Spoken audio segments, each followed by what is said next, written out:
Alright.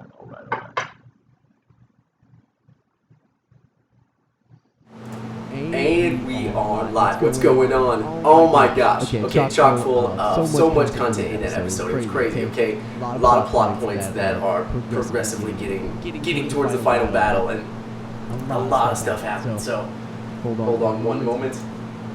Also, let me know what you thought of the episode in the comments. Let me know. So, to begin with, finally, Jon Snow met with Daenerys, and this was a really important and crucial moment because they had never met before, and they were trying to figure out, try and feel each other out, and there was like this progression of like just power pulling back and forth, and they were just debating, and there was like some soft conflict in between them, and it was really fascinating to see, especially inside of that kingdom itself. It was really cool. It was probably one of my favorites, like non-battle scenes throughout it. So it was really cool to see. And so they're going through, and they can totally mine now. So Jon Snow can mine, and they're going to be able to get the Dragon Glass to defeat the White Walkers, which no one really believes that any of that's occurring at all. So that's fantastic, in Jon's point of view, anyways. And then I really don't know how long it's going to take for them to move all of this stuff. Like, if they're going to be able to mine it and then make it into weaponry, like, that's going to be a very dysfunctional thing, because they're not, it's going to be lengthy. It's going to take so much time in order to provide and move all of that Dragon Glass and mine it and everything, so it's going to be difficult. And I don't know if they have enough time at all or not, you know? So yeah, that was really fascinating. I was really glad to see them finally get some like momentum and movement towards defeating the White Walkers, because in my opinion that is probably the most detrimental enemy that's going to fight them for the entire Seven Kingdoms. So that was interesting, and I was really surprised by this episode. I had different expectations. I thought they were going to hit more with Brandon and the Hound and what was all on their end, because the last episode pretty much covered the Lannisters and Daenerys and Jon. But I was really happy to see it. I was really happy to see, and actually get the storyline and plot progression move closer to where we think it's going to move. So I was really happy to see that. And then, so yeah, Brandon actually goes into Winterfell. Brandon makes it to Sansa. And what I found really fascinating in between this, or in this little scene, and there wasn't much there, it was maybe a minute or two, but I think it's really crucial, is where Brandon is mentioning the Long Night, and I think the Long Night is maybe the last episode. That's going to be the last episode between maybe the fight of the White Walkers and whoever else is standing in the Seven Kingdoms. So I'm really looking forward to the Long Night. I don't know what it's going to be. I have no idea. But I'm really looking forward to it, because they've mentioned it and they made reference to it a couple times now, and Brandon makes it absolutely known it's going to be Sansa's wedding night, because he mentions that I see you and there's snow falling that's similar to this, and then you're in a white wedding dress. And I don't know who in the hell she's going to be marrying. Hopefully it's not Littlefinger. I've talked to 1,000 people, and 999 do not like Littlefinger. So it's like, oh Jesus, here we go. I don't know who Sansa's gonna marry. I don't even know what the purpose would be marriage for Sansa. Like, there's only a few people that I could even see as potential prospects, and it's just hard telling. It's hard telling that. And then what else we got? Oh, we got Cersei. Cersei made a deal with the Iron Men because they're bankers, and so she just offered to do all of her, or remove all the debt that the Lannisters owe to the Iron Men.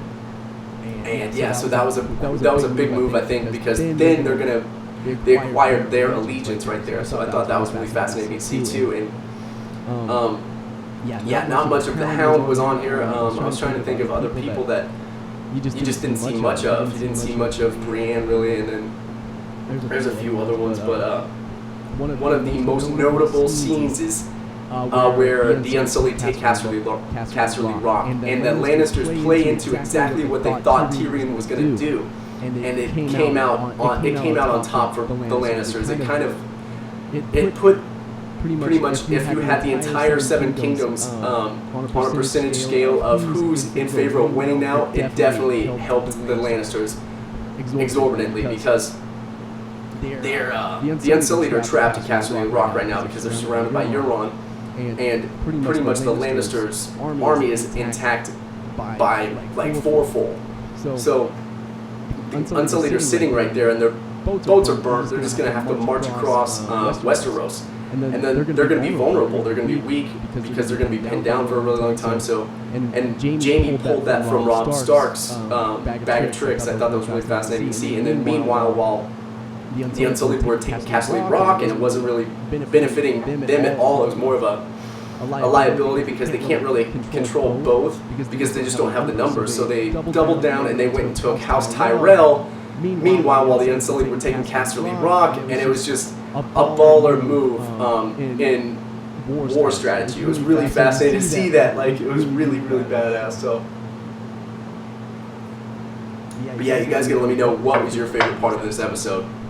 Now, this is gonna be just predictions. Okay, there's a few things that I've noticed throughout the duration of this season so far, and it's the intro change. If you look into the intro of the Game of Thrones, you're going to look at the castle in Westeros, and there's a giant sea right next to the castle, and the giant wall. You see the giant wall that the White Walkers are going to have to attempt to move or scale.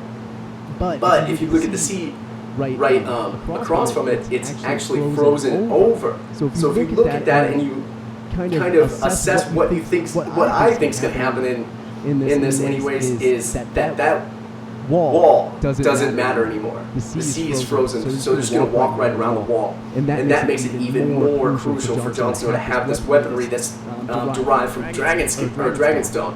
So it's like, oh my god, Jesus Christ, you can't catch a break, Jon Snow. You got killed.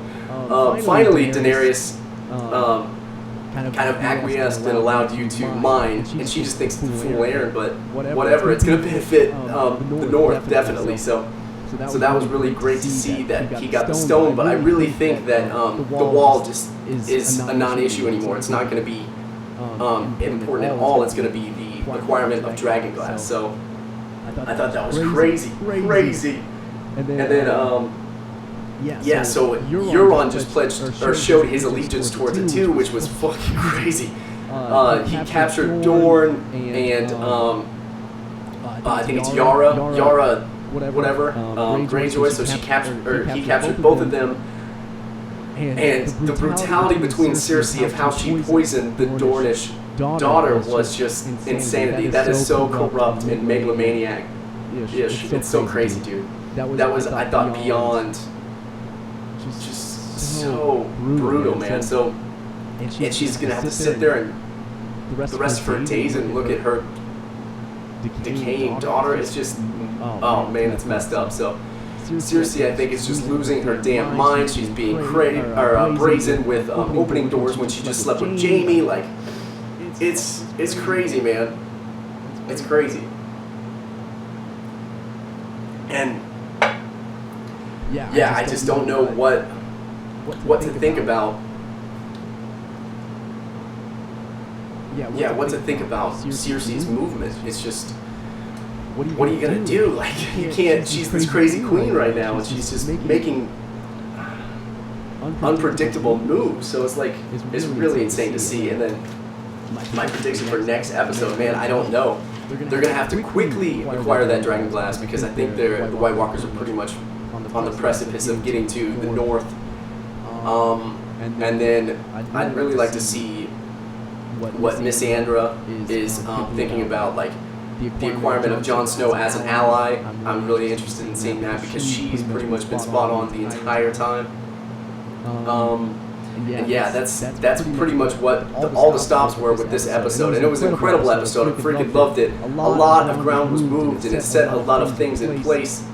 So I was really excited to see all these movements and them to rehash Jon's story and everybody instead of like kind of switching over and going to a different arena of plotline. So yeah, I was really interested in seeing that, and I was really glad to see it. What do you think is going to happen in this next following episode? Do you have any theories? Let me know in the comment section below. Don't forget to subscribe. I'm going to talk about Game of Thrones throughout this duration of this season, so feel free to comment down below and let me know what you think is going to happen.